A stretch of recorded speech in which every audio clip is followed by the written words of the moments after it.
look at an event and be like, oh my God, I don't know anyone here. I want to apply to the washroom. Rachel Wong and Istiana Bastari tapped into what we're all thinking but aren't saying. Networking sucks for female professionals. So they created Monday Girl, the boys' club for all women. We've always designed this as something that we wish we had. It's a side hustle turned fastest growing professional female networking community. And a lot more goes on behind the scenes than you think. We're always like, okay, this is a new challenge. We haven't seen this before. How do you scale a community?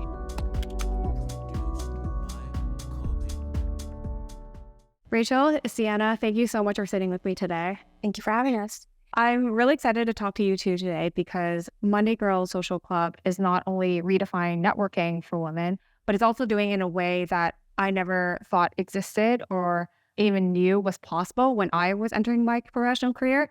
So I actually want to take it back to the beginning and understand a little bit more about your journey about starting Monday Girl. Kind of selfishly, we started Monday Girl almost for ourselves. I met Rachel, we quickly bonded and we just started ranting to each other about this like mutual frustration of how awful networking is.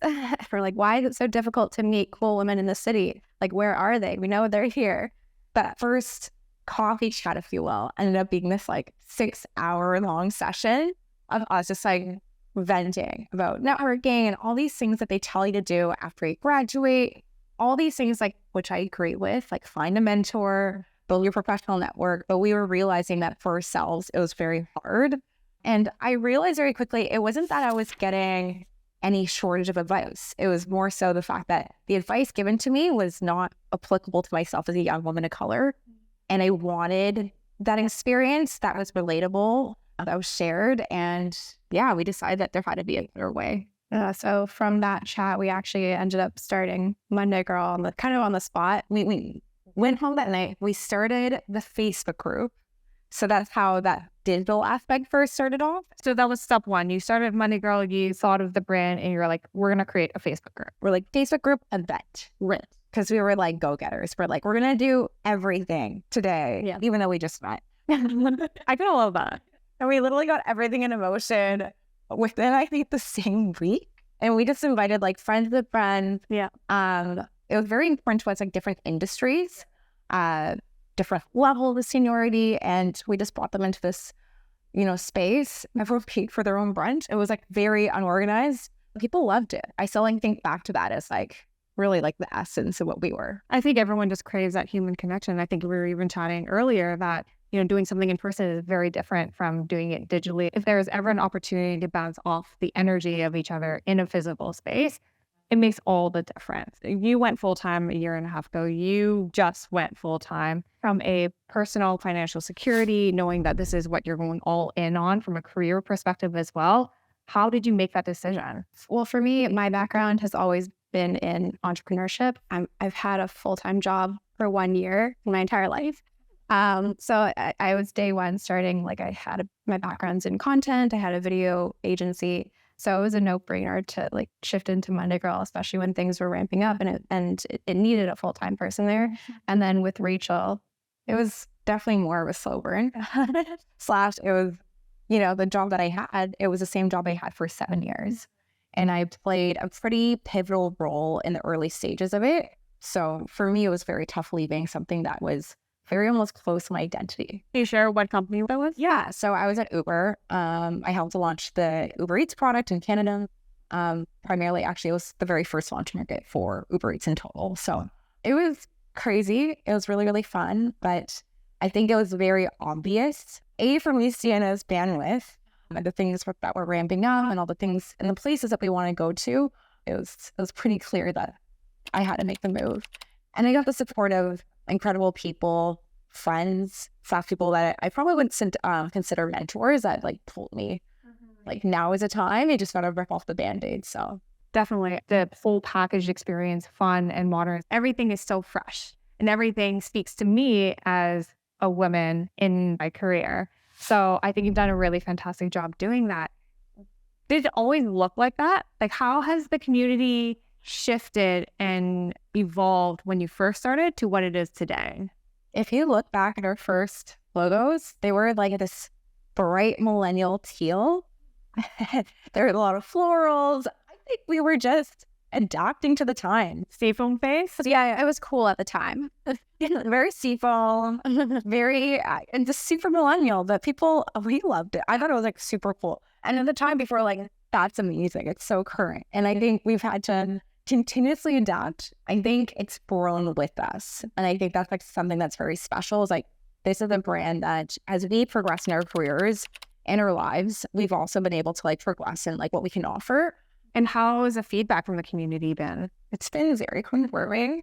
Like we have so many like just truly incredible stories. We see the most too when we're in person with our members. But for example, like I was in Vancouver on the weekend and I got to meet some of our members for a workout class.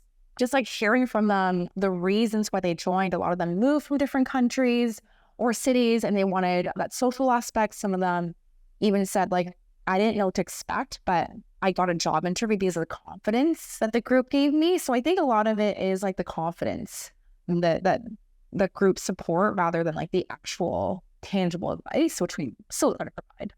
We still see like people be like, I landed, a new job or I got promoted or I got, 20 grand more asking for my salary. We see that quite often. That's really, really special because that's a real impact on these people's lives. I think about one of my favorite series that you have is like the Payday series or shedding a little bit more light on something that might be a little bit more taboo or things that people don't talk about.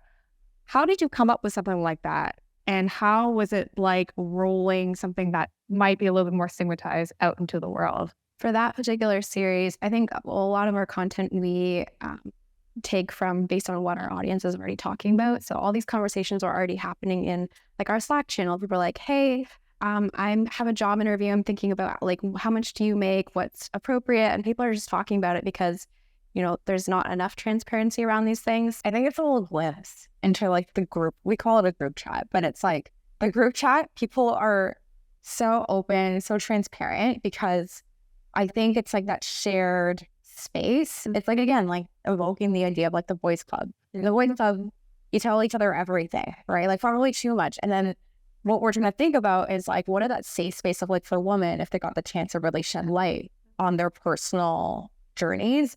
So whether it's like salary negotiation to even mitigating really personal situations, like we see sometimes, like I'm dealing with microaggressions from my boss. Like how do I call them out? Yeah. Without being scared of losing my job. So these are like very personal conversations that we're constantly seeing. Yeah. And a lot of it, like we're seeing the comment section, it's not even here's how to navigate it. It could just be like, I've been there too. I know how you feel. Like don't be so scared because you're not in it alone. Mm-hmm. And to us, like that's kind of like what makes Monday Girl so special. And I think a lot of those topics, it's different to just say like, this is the playbook and how you do it versus I've been through that. This is my experience. It's not prescriptive, but let me just share you what I've done.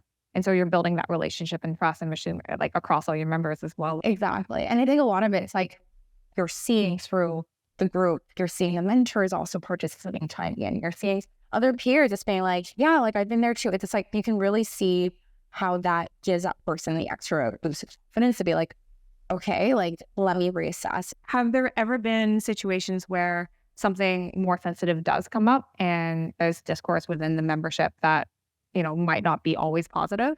Yeah, I think because like there's no one size fits all answer on how to deal with every single work situation that comes up. Like at the end of the day, networking and working, and you're just dealing with people. It's all about relationships. So I would even say get into like the more sensitive stuff too. Like we just did a screening of Fair Play with Netflix. Istiana, you pre-watched it. I didn't get a chance to, but she warned me. She's like, it's a very triggering, very intense movie.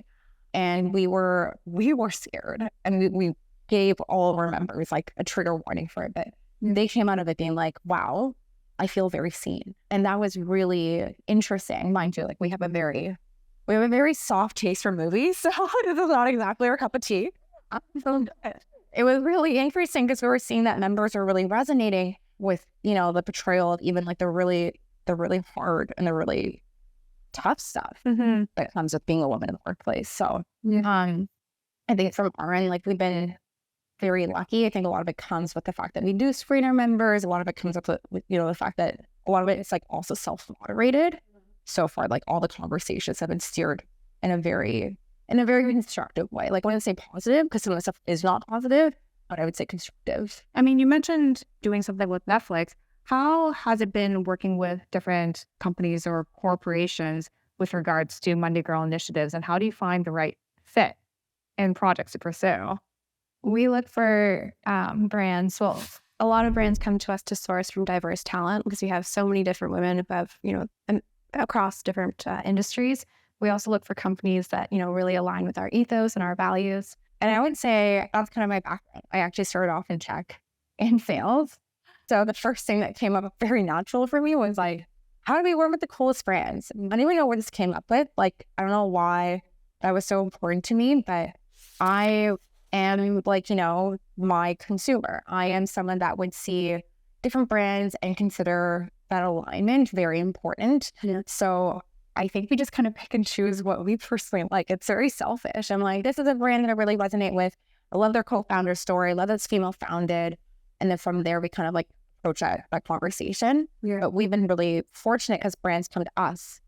You come from tech. I have a business background. So I'm always curious about KPIs. And so in a community-based organization like Monday Girl, what defines success for you? We are learning our own KPIs.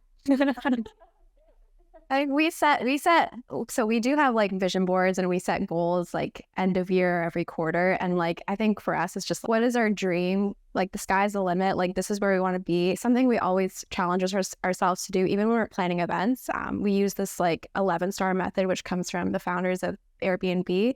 And where you imagine like, okay, what would the 11-star experience look like for this event or this campaign or whatever? And then you work backwards from there to what's, actually more realistic. But I think we try to use that mentality of like just dreaming as big as we can with where we want to go and how big our impact is. And that's where we set our goals. And we do have KPIs for like, okay, how many, like, to keep the business running. I think like I wouldn't even call them like KPIs. We do this more on like smaller project basis. So anytime we have a new launch, we have our goals. And then anytime we have an event, we have our goals as well. So we kind of track things on a one-off basis. It's probably just an easier way for us to digest as we're like constantly changing.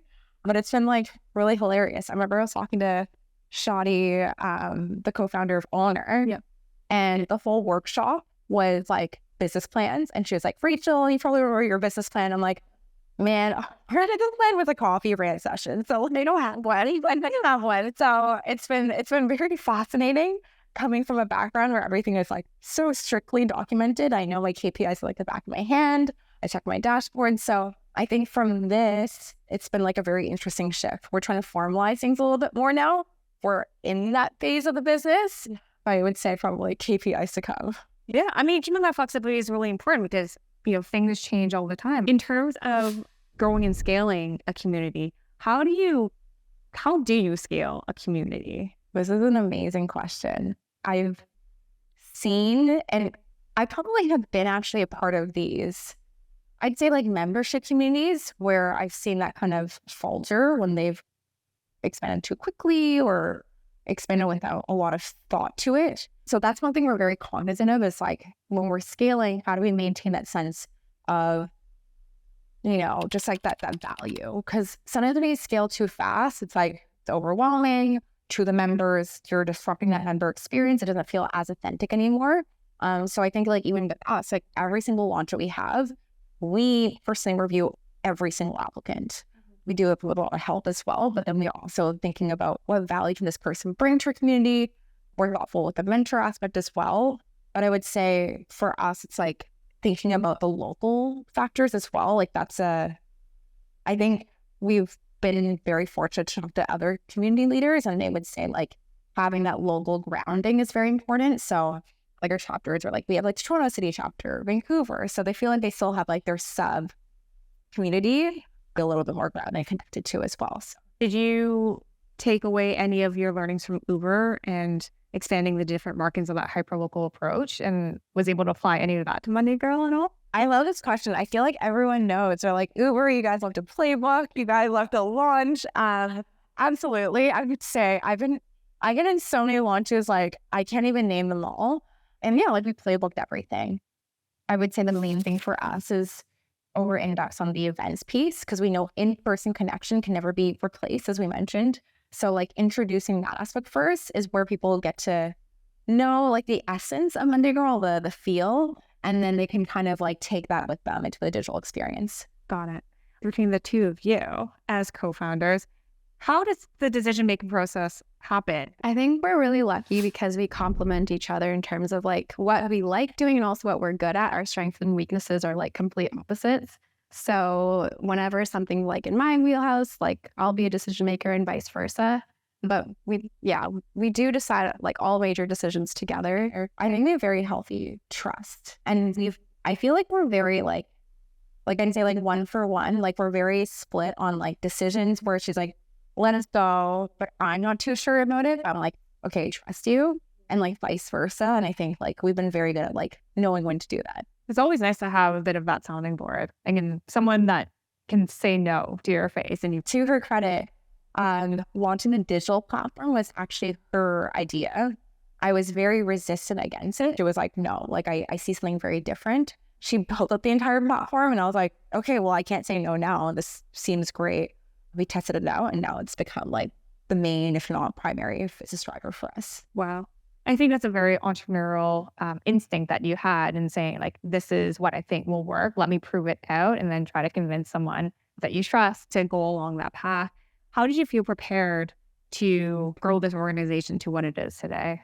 I think this is like one of our biggest values is just like being able to figure anything out. And I think like we've never had all the answers. We didn't have, in the early days, we didn't necessarily have like perfect mentors giving us advice on how to do everything. And it was very much like, okay, I have no idea how to build a website, no idea how to like throw an event. We don't have event background, but let's just figure it out. Like, let's be resourceful. I feel like that's one thing that we do share that's pretty entrepreneurial is like a very like yes mentality. And yeah, like, I don't know what possessed us to think that we could throw a 10 or 11-star event with like 0 event planning backgrounds, but we're like, we're going to do it. It's going to be amazing. But I think a little bit of that, we'll call it naiveness or just excitement, we're both really good at. And obviously we just keep getting better each and every time. I mean, that optimism and that drive is what, takes you to that next phase. And when things do inevitably come up and those challenges arise, you can push through because you believe in what you are actually building. And so on challenges, have there been any challenges or learnings that have been unexpected in this journey so far? I feel like navigating that COVID period was really interesting for us. And I would say like wasn't necessarily conflict, but this is when Istiana was like pressing the gas pedal and I was seeking it off. But that's when we actually launched Monday Girl Social Club, which is like a pretty crazy period for us because it was a lot of work on Istiana's end. It was a lot of experimentation and just believing in it. And then I think when I like saw the results, I was like, okay, I'm on board. Let's go. But even day to day, like as we keep growing, like we're constantly entering new phases. Like we're in a growth phase and we're learning as we go. We're always like, okay, this is a new challenge. We haven't seen this before. But I think again, we're like, okay, we can do it. Like we've done so many things before and figured it out. We're going to continue to do that. It's always really curious seeing how you can adapt your vision to things that come up unexpectedly. And so in those times of high stress, or maybe one person is going through something and the other person has to carry the weight of the business for a temporary amount of time, what brings you two together to make sure that you feel supported even when the other person is dealing with their own thing? I think it's just like it comes down to communication, like communicating what your needs are and be like, hey, I'm going through this, or I'm having a really tough mental health day, and just being honest with each other with what we need and being there for each other. Neither of us would be able to do this alone. Yeah, absolutely not. I think we have such recognition that like the business is actually the two of us, and without our complementary skills, without like even our personalities, like I just don't think it would be what it is today. So I think it's like just like a total under recognition that it's like the business is us too. Yeah. Do you think it will ever get to a point where it will grow beyond the two of you, or do you think it will be the two of you? Oh no, we desperately need a hire us, the two of us. That's the hope. Yeah, I mean, we're kind of at that inflection point where it's like there's a lot of work. We've been operating just the two of us for now, but we actually just brought on a full-time hire, so we're really excited, and we're gonna continue to scale the team out. What is some advice that you can give people about networking that they might not know of, what's worked and what hasn't worked? To build your personal brand, because once you start building, like sharing value with others on, whether it's on, sharing on LinkedIn and your takeaways from an event or whatever it is, people start coming to you because they recognize you as a thought leader in your industry. So that's a really great way to kind of network indirectly. I think another tip that we've noticed, and probably by the function of running Monday Girl, is peer mentorship or peer networking is so valuable. And I think a lot of the times when we learn about networking or we think about networking, it's like, who in the room is the most senior? And you suddenly start like thinking about the ladder, and you try to go for the person in the room with like the highest title or the most senior title. That person probably, he doesn't have a lot of time for you. B, they probably won't even have direct decision-making power over things that could directly affect you. So it's not really the best use of your time, and it might also come off as very disingenuous. So I would actually really, really recommend starting off with like peer networking, meaning like building genuine relationships with people at the same level with you, if not like just like slightly higher or even below, if you will, because those are the people that will actually be able to relate to you, especially if they're in a different industry too. Like they can also refer you because there's not direct competition, as well as like being able to like learn from them in a very different perspective, more about a certain topic. For me, those have been like the most beneficial relationships. Absolutely. And in that networking and building a personal brand, between authenticity and professionalism can be a fine balance sometimes. So how does one balance those two aspects? I think your thing about the energy is great. I always try to recommend like be the energy that you wish to attract, because if you make yourself more approachable and just like open to connections, like with your body language and your energy, like you're automatically going to you're going to become a magnet for the positive interactions that you're hoping for. Yeah, I would say kind of mirror what you want or give before you get. And it just kind of that's like a long-term investment when you're giving more value first, and just thinking about how can I serve others? How can I provide value? And I think like just to that point, it's like, if you've ever been to a networking event, we all know the worst possible person to interact with is not the person that ignores you. It is a person that talks to you, asks you what you do, and then suddenly they've rolled in their mind that you're not important enough. They walk away from you. That is the worst. And then you remember that person. That becomes that person's personal brand, that reputation. And reputations and personal brands are cumulative. And over time, people start to recognize that. So I would say, like if you can distance yourself from that sort of energy, you're already off on like a really positive note. So showing up consistently and putting a version of yourself that you want the world to see as well. Any tips for people who might be a little bit more introverted, who might look at a Monday Girl event and be like, hey, that looks like a lot of fun, but it's still not me to like get out of my safe space to interact with others in that type of venue? So a few tips that have worked for me over the years is hype yourself up, take care of yourself first so you can show up your best self. Also take the pressure off yourself. Like don't focus so much on like perfecting that elevator pitch. It's more about how can I just ask thoughtful questions and get to know someone. Don't worry about impressing people. I think people will instantly like you more and remember you if you're showing genuine curiosity and listening to what they have to say and learning more about them. So take that pressure off yourself. I would say I actually identify as really extroverted, but I feel like even the most extroverted of us will look at an event and be like, oh my God, I don't know anyone here. I want to hide in the washroom, right? Like you're like, oh, why did I show up? So there's little tips that I learned, and that's just like trying to warm up any leads. And again, I'm coming from the sales mindset, but it's like, are there any potential people that could be going to this event that I might know? So I'll try to take a look at the invitation list, try to see if there's any speakers I might have a second or third connection to, asking for the introduction before, so that way you can like set up a meeting there. That way you know, right? Like there's like at least one person at the event. If that's not possible, if there's a host and you're close enough with the host, like ask them for introductions. I think that's helped me hack the nervousness of like going to something alone. Ooh, I love that. And any tips about finding a good mentor? I think that when people think about mentors, they often limit themselves by just going for people who have like the exact role and title that like they want.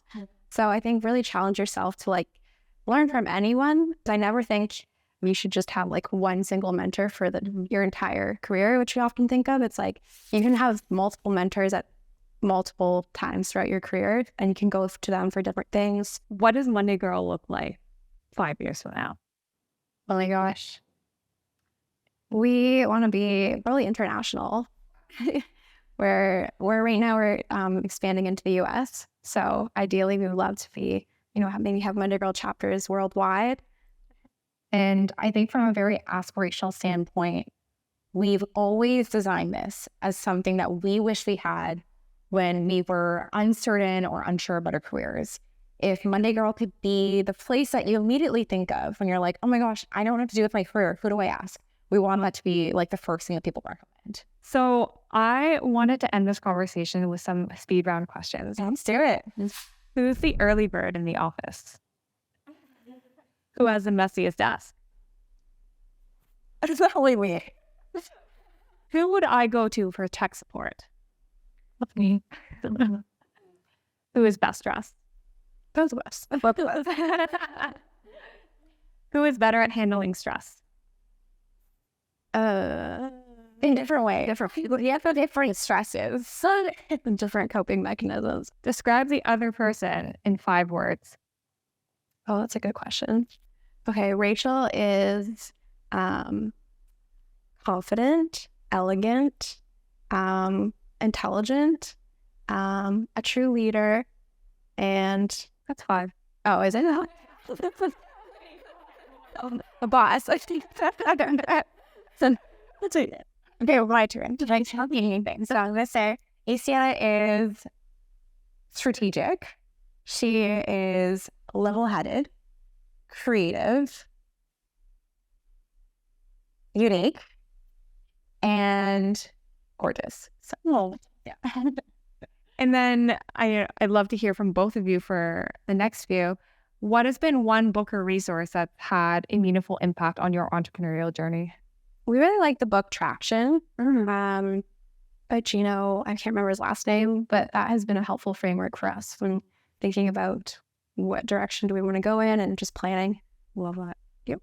It's not a business book, but I think it's more so, is it The Power of Now?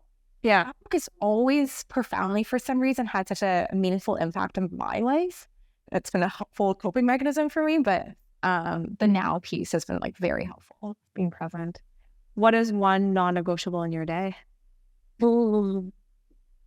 I don't want to do the generic coffee, but What's real for you is real for you. You go first. Probably sleep. Yeah, I can't survive without a good night's sleep. Important. oh my gosh, I like Inbox Zero. Oh, yeah. Feels good. Definitely feels good. Yeah. Feel like I've been falling off that bandwagon a bit. Think yes, creep up. And lastly, if you could trade spots with one other entrepreneur for the day, who would that person be? I love Emily Weiss. I know she's had such an interesting public image these past few years, which I think is just the causation of being a female founder. I mean, not in the spotlight. So I love her. I think she's been doing some great things. So that'd be awesome. Yeah. Also very community driven. Yeah. But Into the Glass has been a big inspiration for us. So for sure. I see it. Oh, I'm totally blanking. I commend every entrepreneur out there. It's hard. It's a lot harder than people think. Well, Rachel, Istiana, thank you so much. This was so much fun. I love chatting with both of you and learning more about Monday Girl and its journey. Thank you for having us. Thanks so much.